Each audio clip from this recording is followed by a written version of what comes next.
Upang magagamutan ang nagugutom nating tiyan, gumawa tayo ng paraan. Itong ating gagawin, magluluto tayo ng ulam. Ang ating luluto na ulam guys ay ito ang muna ang ating kalubasan na dilaw, ating adubuin at may sahog ito na kaunting karne ang ating ilagay. Ang lamas lang muna ang ating nilagay. Ating pabuti medyo masunog kaunti ang ating mga lamas, pasunog-sunogin natin. Ito siya, ang ating piniprito lang muna ang ating mga lamas, sibuyas, bawang at saka naman may sili. Itong ating lamas natin ngayon. At ito na ang ating karne. Ginagayat na lang natin ito ng maliit guys, ang ating karne. Nagsawa naman tayo sa karning na malaki ang paggayat, kaya ating minaliit ito. Sawagan lang natin ito guys ng kalubasan na dilaw pang ulam natin ngayon. Ito lang ating paraan.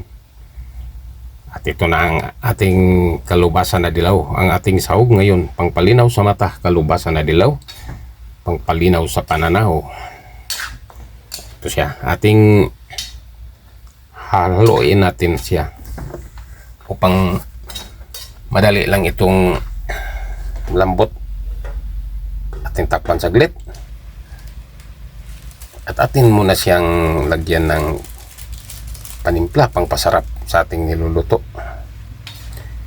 Ating haluin ulit, haluin natin maigi ang ating niluluto na pang ulam natin, adobo na kalubasan na dilaw at may karning maliit na paggagayat, kaunti lang guys ang ating sinasahog natin na karne ngayon.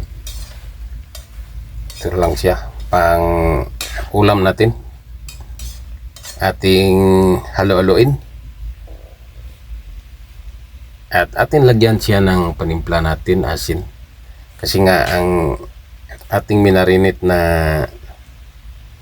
tuyo konti lang ang nalagay natin, kaya kulang siya sa timpla. At dagdagan natin ng kaunting asin.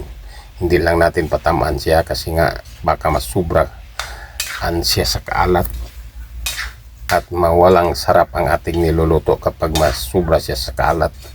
Kaya tamang-tama lang siya ang ating asin na ating ilagay pang dagdag sa ating minarinate na toyo.